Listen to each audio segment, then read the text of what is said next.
Okay, so welcome to the WIN workshop with Portia Hines. I'm going to be introducing her in just a minute. My name is Angela Hawke, owner of HLA Consulting. I'm so glad all of you are here. Just to let you know, the workshops are a little bit different than what you're probably used to, but it's still going to be really fun and interactive. And we're going to have a very exciting time learning right from Portia Hines tonight. We're gonna, be at her feet and just soak it all in on how to leave 2020 behind, how to remove toxic situations, behaviors, or people from your life, and I gave her free will that if God wants to speak through her, that she can just go with it, whatever He has in store for us tonight. She will bring it to us. So before we get started and before I introduce her, I just want to give you a couple updates. We have closed out the WIN Powerful Woman Award, and so you'll be hearing about that in March. And we have 9 women who were nominated, so that's very exciting. And we also have closed out our scholarship, and so that'll be announced next month as well. So be watching for that. Let's see, we have some other workshops coming up very soon. One in particular I'm thinking of is with one of the WIN ambassadors, Lillian Cook. She is a longtime Toastmaster. And if you're not familiar with that, it's an international group that works on leadership and speaking in public, your public speaking skills. And so I guess I need her class. But she has a 6-week series that she will be teaching starting at the end of March, and it will be 6 weeks in a row on a Monday night. So if that interests you, or if you know somebody who's interested, please pass that information along. So Portia Hines holds a bachelor's degree in psychology with a minor in criminal justice, which I think is so fun, and a master's in counseling psychology. She's a licensed professional counselor in the state of Alabama. She has provided mental health services in a variety of clinical settings during her 13 years of experience within the field. Currently, she is the mental health service coordinator for Madison County Schools and the owner of My Journey Solutions, LLC, where she provides mental health care services. And she told me earlier that she's doing telehealth, which is fantastic as well. Portia specializes in teaching her clients to eliminate negative thought patterns, how to develop an empower mindset, how to reduce and manage symptoms of depression and anxiety, as well as practical personal strategies for meaningful self-care. Portia lives by the motto that the only limitations that exist are those you believe in. Her goal is to inspire those around her to also live an optimally healthy and happy lifestyle. Please welcome my friend, Portia Hines. Wow, I'm so thankful to be here with you all today. I think you guys have blessed me first, like just hearing your stories and hearing about your passions and hearing where you are on your journeys is just really inspiring to me. I love to be in a room full of women who are connected, even though we've never met each other. So I just want to first thank Angela for having me today. This is what I love. I love connecting with people. So as Angela said, I want this to be very interactive. So if I start talking about a topic and you're like, you know what, I have a question, please let me know what that question is. You can shout it out or however you want to manage that. I think the more specialized what I talk about, the more beneficial it is to you, the more it benefits me. So our topic today, well, actually, before I start on my topic, just because the topic has been broached here, I also have fibromyalgia. So it's good to be in a room full of people who understand. And I honestly, I consider it a part of my testimony, and I believe it's a part of what makes what I do special. You have to fight. In all of our journeys, we have challenges.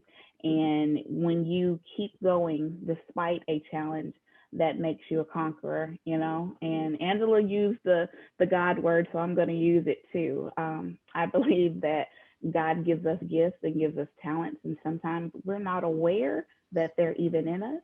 But when we have a space where we can be connected, we get that little tingly feeling because God is unearthing something in us. So I really feel like that's what that room is for tonight.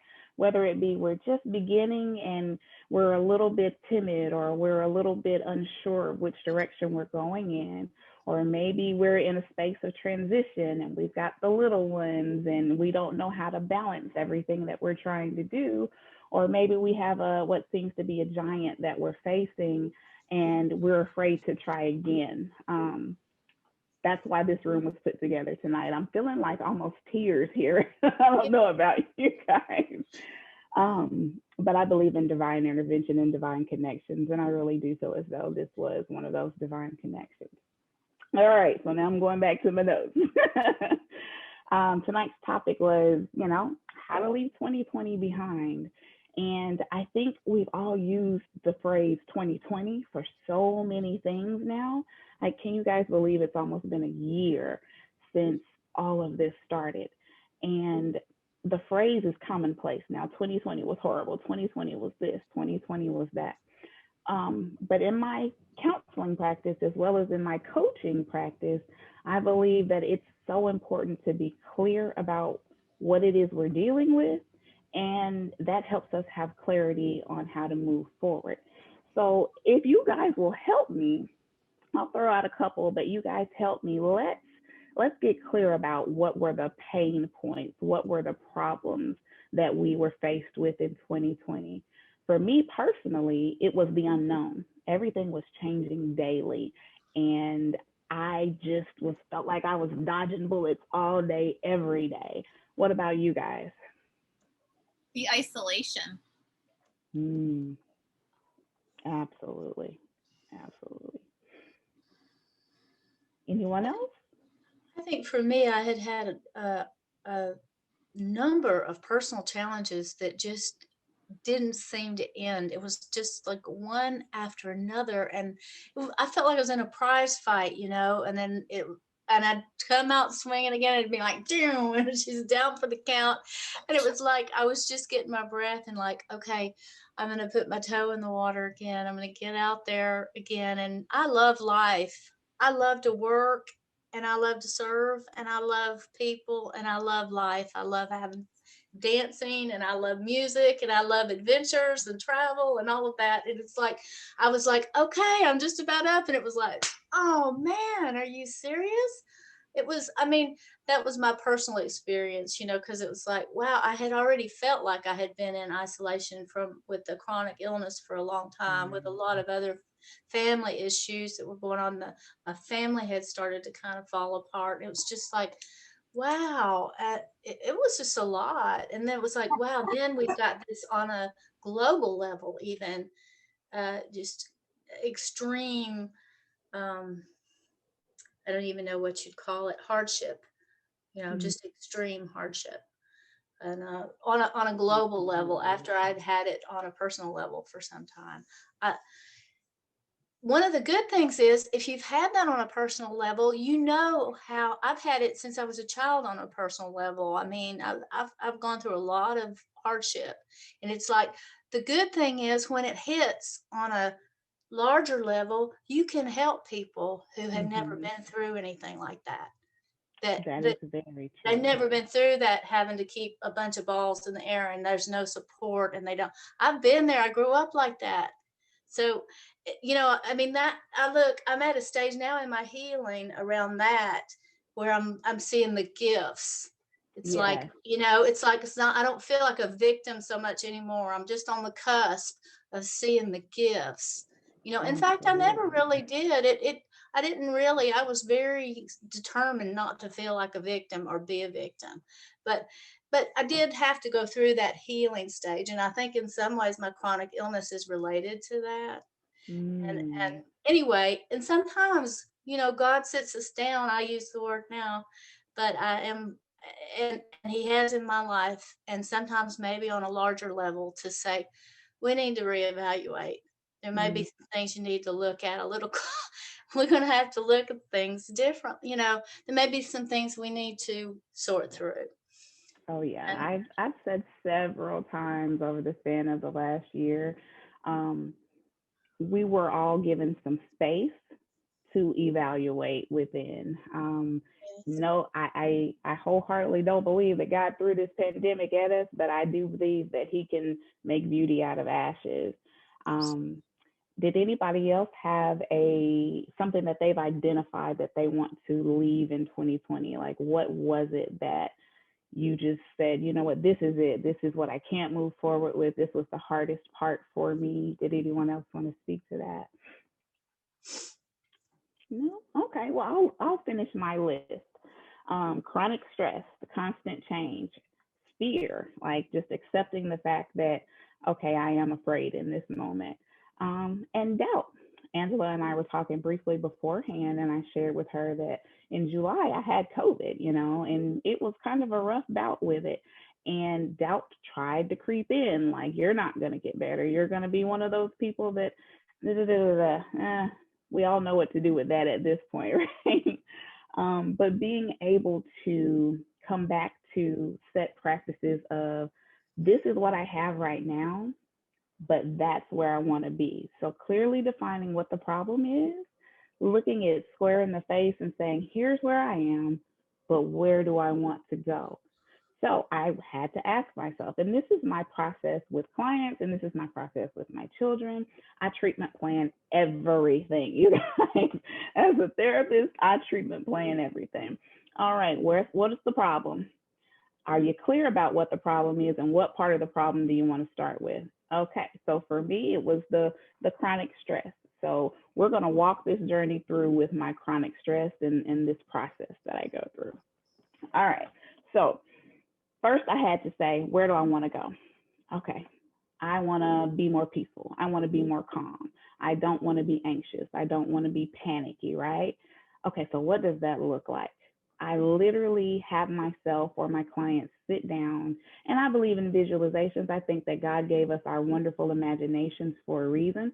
And science plays a role. Science is catching up to all the wonderful, not really catching up, but they're acknowledging some of the things that God has given us. Your imagination is a tool.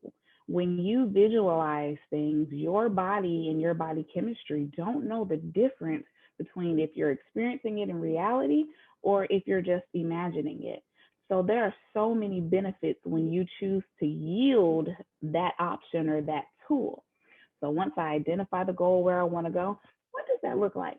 What does it feel like to experience myself actually living and being and doing those things that I've identified as goals? Then I like to tell all of my clients, take it out of the imagination realm, bring it into this 3D reality, put it on paper. Take your pen and paper out and you write down as many details, be as descriptive as you possibly can. Now, the wonderful thing is that we know there's going to be some flexibility. There's going to be some variables. There's going to be some bumps in the road because rarely does anything go from point A to point Z without having to take a couple of detours.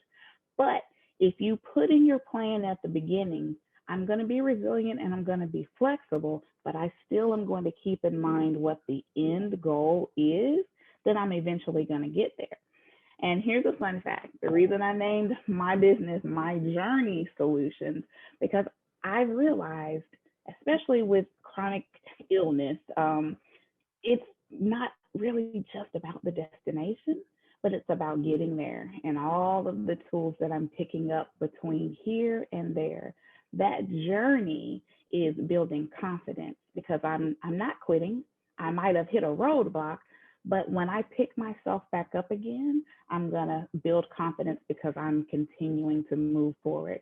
I might have to redesign what the end goal looks like a few times. But as long as I keep going, as long as I continue to believe in myself, then I'm still on that journey. All right. So we're visualizing, we're putting it on pen and paper, and we're being descriptive. So once we've got this written out, once we've got it, our game plan or our treatment plan down, what we want to do is develop a practice or a routine of reframing. So we're really retraining our brain. I talk about self-talk all the time. The things that you say to yourself in your head. is going to determine what reality you experience. It's going to determine your perspective, because let's say you stub your toe this morning on the way out of the house, right? You hit your toe on the corner of the door, and you keep saying to yourself, oh gosh, that hurts. That really hurts worse than it's ever hurt before. Oh, I hope I'm not going to be late. Do I need to change shoes? If I change shoes, then my outfit's going to be messed up. And if my outfit's messed up, then everybody's going to be looking at me funny. And okay, wait. We just went down a negative thought spiral. The thoughts that we think determine what we experience. But if you stub your toe, you take a deep breath and say, whew, sure glad it didn't break my foot. That hurt, but golly, at least I can continue out the door and keep my morning going. That stops that spiral of negativity. So what we want to create a practice of doing is reframing our thoughts. We want to intentionally be solution seekers. We want to intentionally focus on the prize or on the goal instead of the problem.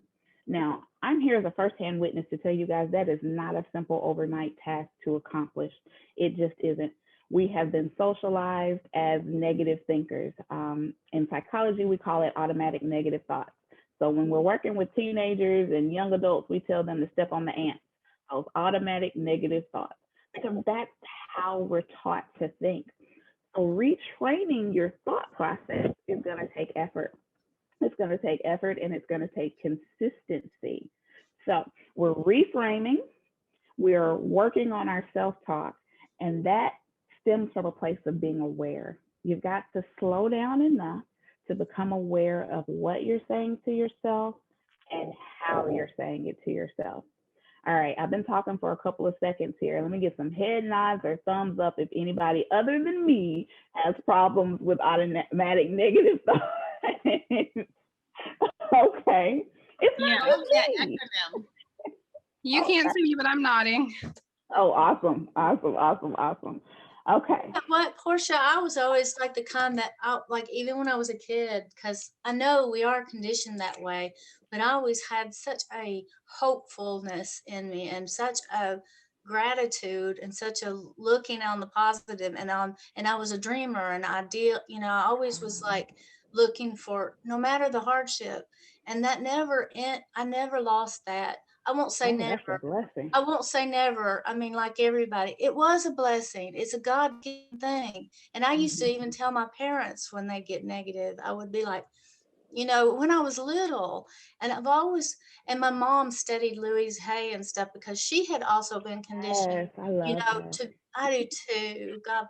God bless. But anyway, my mom had that shame and, a lot of the things that had been conditioned in, and she worked so hard to try to retrain her mind.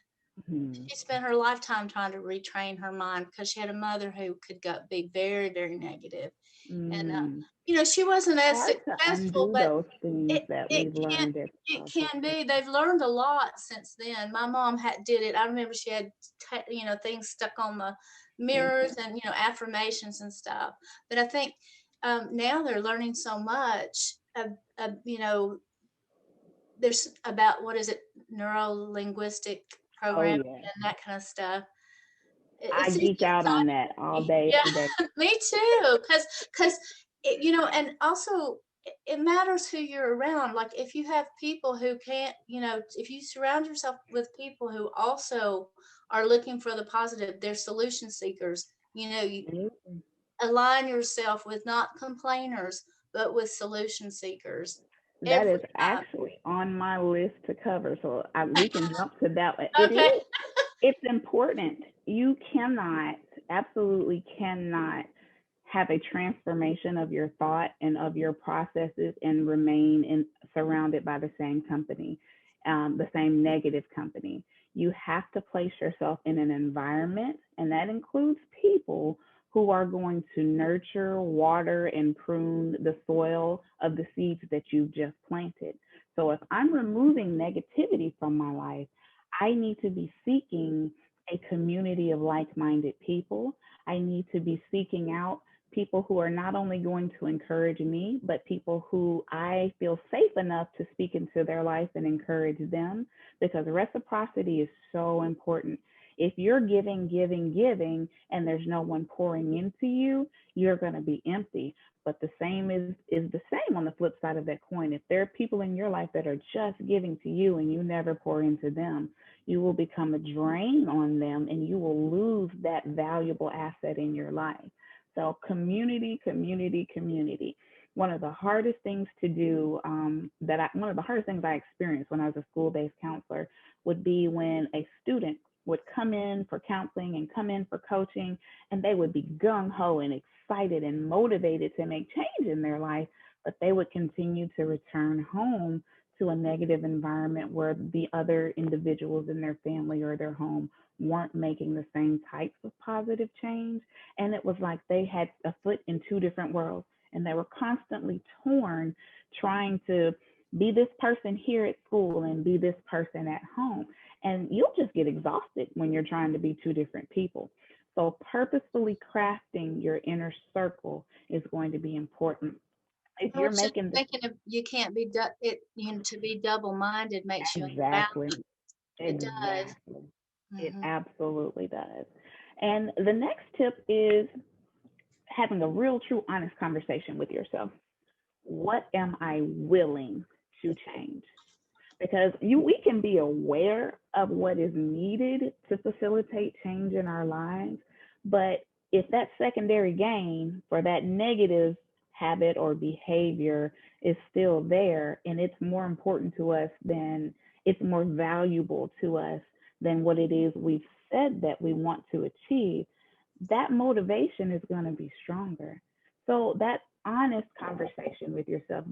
Gotten clear about what it is that's bothering you. You've gotten clear about how you need to adjust your self-talk. You've put positive people around you. Now you got to have an honest heart to heart with yourself. What am I willing to do to achieve what it is I'm trying to get to? So for me, it was that chronic stress, right? So I had to ask myself, what am I willing to do? Am I willing to not answer the phone when that friend calls to vent to me about the things that are going on in her business? Am I willing to put some distance between myself and a not so healthy relationship? Am I willing to turn off the news, even though I feel like I need to keep up with what's going on? Am I willing to have a family member disagree with me about social distancing or whatever the heck it was? Am I willing to deal with the uncomfortable portions of behavior change that are going to get me closer to what I've identified as my goal? So here's a tip. If the goal itself, is healthier for you, but the payoff for that goal sometimes doesn't seem as shiny and bright and glitzy, then we just got to motivate ourselves. You've got to figure out what it is that you can put as a prize or a positive reinforcement in your life to keep you motivated, to stay consistent, to keep trying, and to keep showing up. The hardest thing in the world is to set a long-term goal with no short-term goals. So if your goal is to get on social media and establish your platform, then what are some smaller goals? What are some measurable goals that you can place along the way that are absolutely obtainable? They have to be obtainable, because if they're huge, it's like, okay, it feels like too much. I'm overwhelmed. I might as well not try. I'm telling you guys, on some days where the pain was unbearable, some days when I had insomnia for 2 months straight or a migraine for 15 days, my small obtainable goal was just to get up and make my bed. Okay, I'm going to make my bed today. And after I did that, I felt accomplished. I felt like, you know what, I set a goal and I obtained it. I still have a picture here behind me, set goals and crush them. Nobody on the outside gets to determine what your goals are. We're forgetting the expectations of others because they make us feel less than and not enough. Those people don't have to walk in our shoes. They don't have to live our lives. So you set small goals, you accomplish those goals, you boost your confidence in yourself, and it keeps you consistent and it keeps you motivated to move forward. At the end of the day, guys, it's really about what's of value to you. You establish your values and you set boundaries to protect those values. That's how we let go of 2020. We stay focused on the things that we have identified as important to us, and we create healthy boundaries and healthy coping skills. Healthy coping skills for me might look differently than a healthy coping skill for you. But if it's a healthy alternative to something that's destructive to you, something that's toxic to you, then who cares what somebody else thinks, right? All right, guys, how do we feel about letting go of 2020? Do you feel like anything that I've said so far is practical enough to put it into action? I got a thumbs up and a head nod. All right. All right. Well, I want you guys to, and I didn't even think to send you my Instagram account. So it's at I am Portia Hines. I want you guys to follow me on Instagram because I chat a lot on there, and I want us to create a community. You know, on there I'm just dropping tips like this, just because I like Instagram and I like watching people's stories. So if we can kind of help be each other's motivators, I would really appreciate that because I feel that connectivity here in this room. So I don't want to lose you guys this quickly. Thank That's you awesome. so much, Portia. That was fabulous. That was really good, tangible information that I feel like we can all use and implement